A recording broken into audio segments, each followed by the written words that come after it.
She called me a ghost at my own son's rehearsal dinner. Not to my face. To my son's face, loud enough for me to hear from 6 feet away while I was signing the check for the whole table. I put the pen down. I looked at her. She looked right back at me and smiled. That was 8 months before the retirement party. I should have seen it then. My name is not important. What matters is that I spent 31 years building a logistics company from a single leased truck and a handshake deal with a produce distributor in Cincinnati. When I retired last spring, the company had 14 regional hubs, 240 employees, and a contract with 3 national grocery chains. I built that. My hands. My sleepless nights. My marriage, if I am being honest, took the collateral damage. My wife Diane passed 4 years ago. Pancreatic cancer. 11 weeks from diagnosis to the last morning. She never saw our son Owen get married.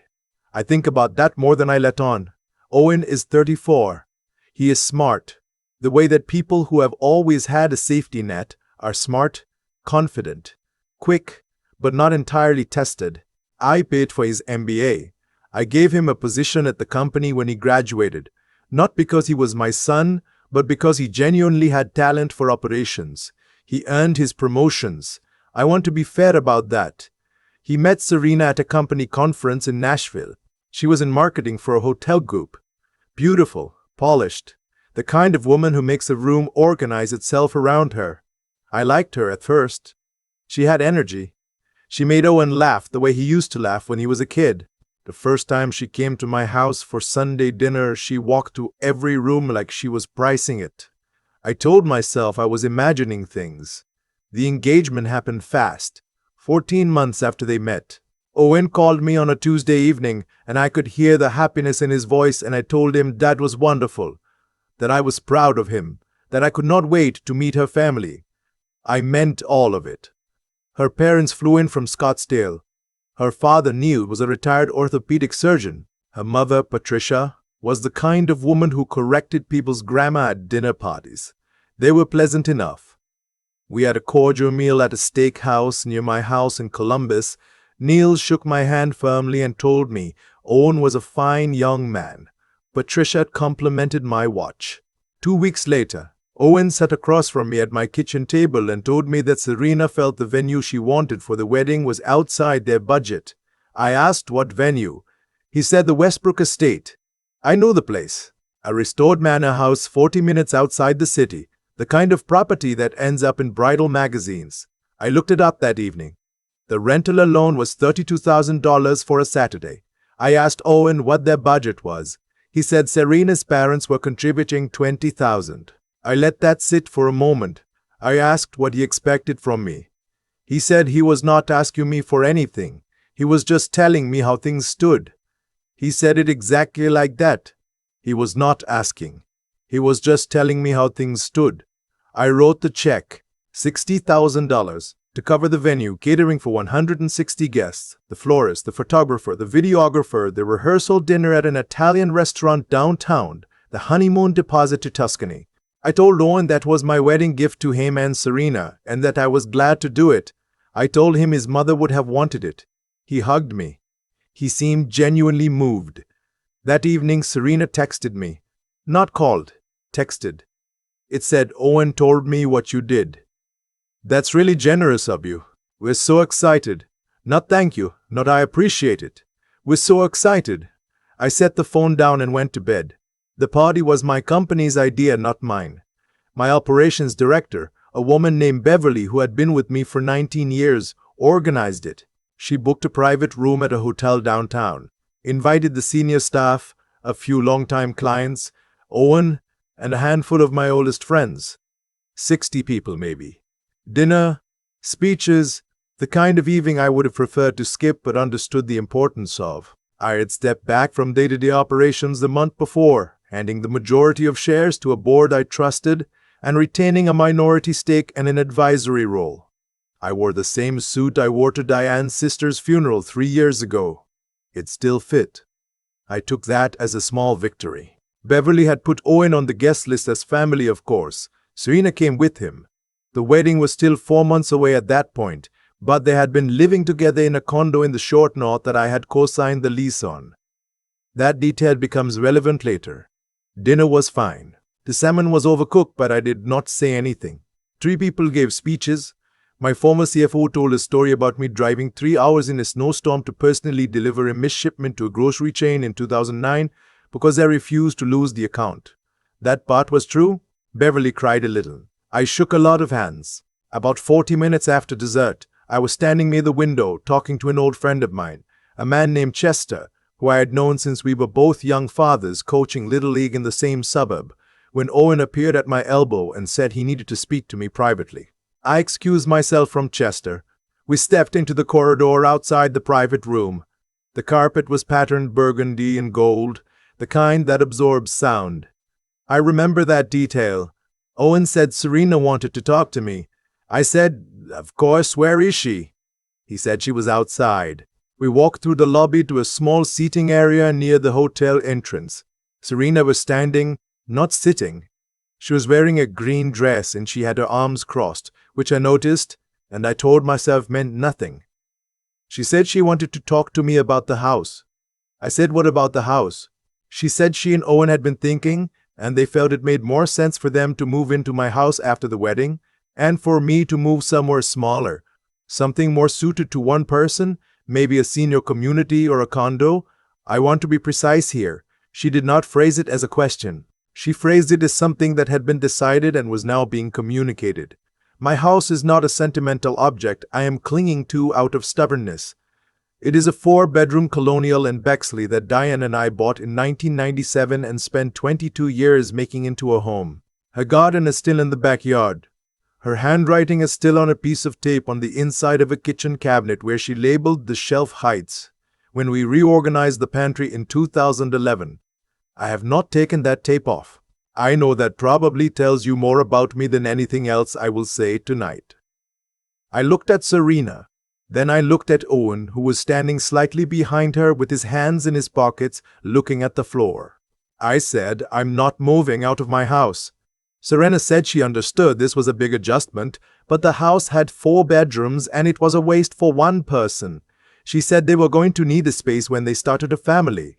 I said, "That's my house. I built that life. I'm not leaving it." Owen looked up then. He said, "Dad, we've really thought this through. It makes financial sense." I said, "For whom?" Neither of them answered that.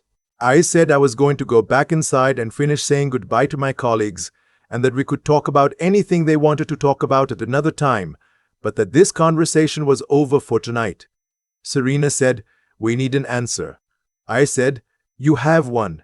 She stepped toward me. She said, "You are being incredibly selfish. You have more money than you will ever spend. You have this giant house you rattle around in alone. Owen is your son. Don't you want him to have a good life?"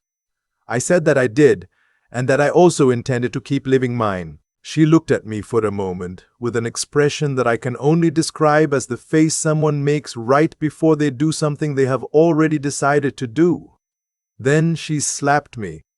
Open hand, right cheek, hard enough that I took a step back, hard enough that Chester, who had apparently followed us out to check on me, made a sound from across the lobby, hard enough that the front desk clerk looked up.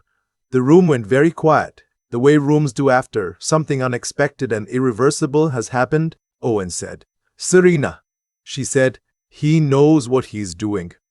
I straightened up. I touched my face once briefly. I looked at my son. He looked at me and he said, "Dad, why do you always have to make things so difficult?" I have thought about that sentence almost every day since, not because it hurt me, though it did, but because of what it revealed.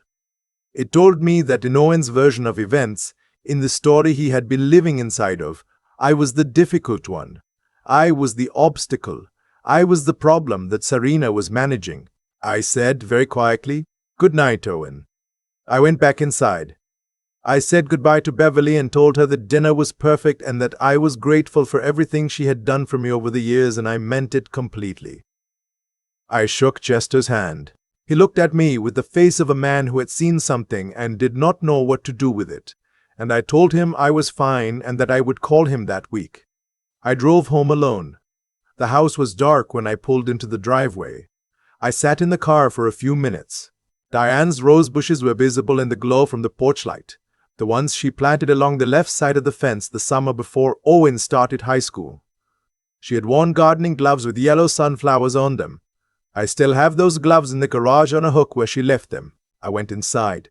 I did not sleep. At 6 the next morning, I called my attorney, a man named Frank Aldridge who had handled my business affairs for 20 years. I told him what had happened. He listened without interrupting, which is one of the things I have always valued about Frank. When I finished, he said, "Tell me what you want to do." I told him. The co-signed lease on the Short North condo was coming up for renewal in 6 weeks. I informed the property management company that I would not be renewing my co-signature and that Owen would need to requalify on his own income. Owen's salary at the company was good, but without my co-signature and without the inform of monthly transfers I had been making to help with their expenses. Groceries, utilities, card insurance on Serena's vehicle, which I had been covering as a gesture of goodwill. The numbers would be tighter. I stopped the monthly transfers that morning. I called my financial advisor and restructured my estate documents. The house was already in a trust. I updated the beneficiary designations. I am not going to detail all of it, but I will say that I made certain my assets were protected in a way that reflected my current understanding of my family. I did not call Owen. I did not explain myself. I did not send a letter. He called me 4 days later. I let it go to voicemail. He said he wanted to talk, that Serena was sorry, that things had gotten out of hand. He used the phrase, out of hand. He did not use the word assault. He did not use the word inexcusable. He said Serena was sorry in the same way you might say the weather is sorry for raining. I did not call back. 3 days after that, Serena called from a number I did not recognize. I answered thinking it might be Frank. She said she needed to talk to me. I said I had nothing to say to her. She said she had not meant for things to go the way they did. I said that was not an apology.